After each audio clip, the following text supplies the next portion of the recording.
پورے کے پورے کلام کو پڑھ جائیں یہ دعا دی بنائے تو جتنے لوگوں نے اللہ تعالیٰ کی کتاب کا علم حاصل کیا ان کو مبارکباد دینا چاہتی ہوں، ان کے گھر والوں کو مبارکباد دینا چاہتی ہوں، اور یہ کہنا چاہتی ہوں کہ آج کی اس مبارک رات میں اللہ سبحانہ تعالیٰ سے دعا کر لیں کہ وہ اس کلام کا حق ادا کرنے کی توفیق عطا فرمائے۔ کلام اللہ کا حق ہے اور یہ حق آپ تبھی ادا کر سکتے ہیں جب آپ کثرت سے تلاوت کریں، آپ نے جو پڑھا ہے آپ اسے دوسروں تک پہنچائیں۔ نبی صلی اللہ علیہ وسلم نے فرمایا خیرکم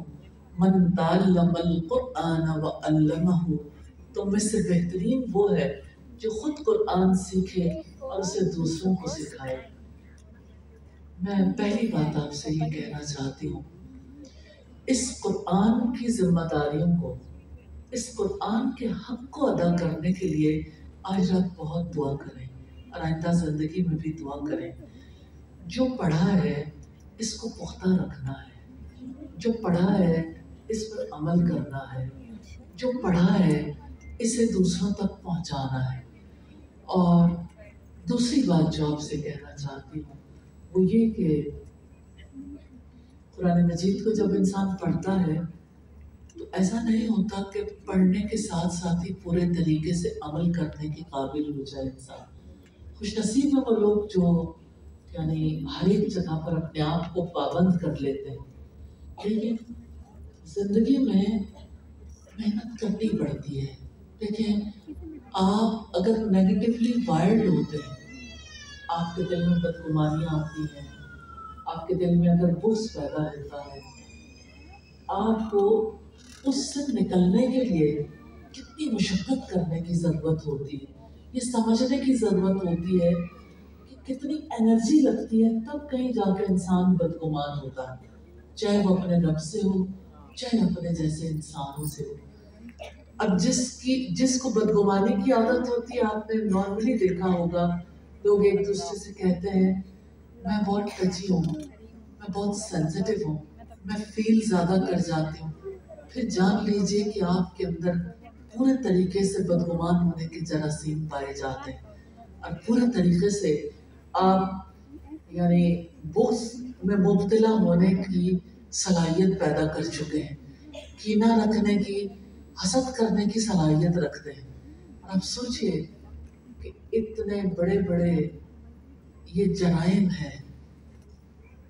جس کو شیطان پھر انسان کی نظر میں جرم نہیں رہنے دیتا، وہ یہ ثابت کرتا ہے کہ یہی تو تمہارا حق ہے۔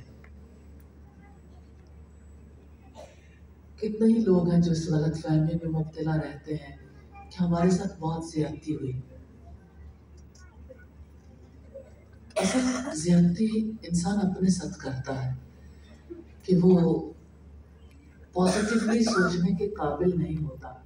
آپ نے اللہ کے کلام میں یہ پڑھا ان مع العسر یسرا، کتنی تسلی اور تسکین ہے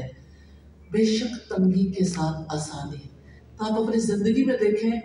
تنگیاں بھی آتی ہیں، مشکلات بھی آتی ہیں، کبھی اولاد کی طرف سے،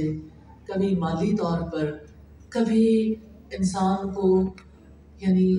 ایسے ماحول میں رہنا پڑتا ہے جہاں وہ اپنی مرضی یا اللہ سبحانہ تعالیٰ کی مرضی کے مطابق زندگی نہیں گزار سکتا۔ تنگی ہمیشہ نہیں رہتی۔ اللہ سبحانہ تعالیٰ نے جب یہ فرمایا نا ان مع العسر یسرا، تو دوبارہ دہرایا فإن مع العسر یسرا، دیکھو تنگی کے ساتھ آسانی ہے۔ اور آپ دیکھیں کہ طائف گئے تھے نا اللہ کے رسول صلی اللہ علیہ وسلم، طائف والوں نے آپ کو پتھر مارے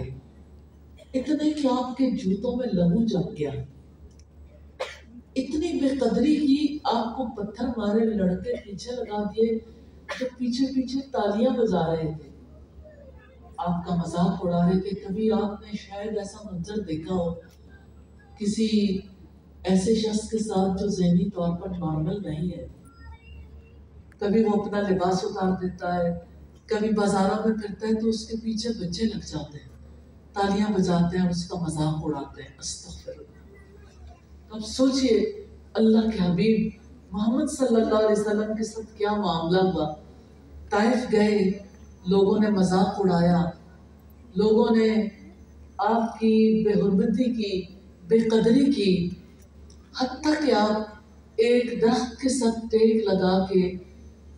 اللہ سبحانہ تعالیٰ سے دعا کرنے لگے. اللہ تعالیٰ نے اپنے فرشتے کو بھیجا کہ جائیں اور ان سے پوچھیں آپ اگر چاہیں تو یہ جو طائف کی بستی ہے نا، اس کے ارد گرد کے پہاڑوں کو آپس میں ملا دیں تو طائف کی بستی ساری تباہ ہو جائے گی. تو آپ صلی اللہ علیہ وسلم نے فرمایا ہو سکتا ہے ان کی نسلوں میں ایسے لوگ پیدا ہوں جو اللہ سبحانہ تعالیٰ کو ایک ماننے والے، اللہ کی توحید کے قائل. آپ پازیٹیو ہونے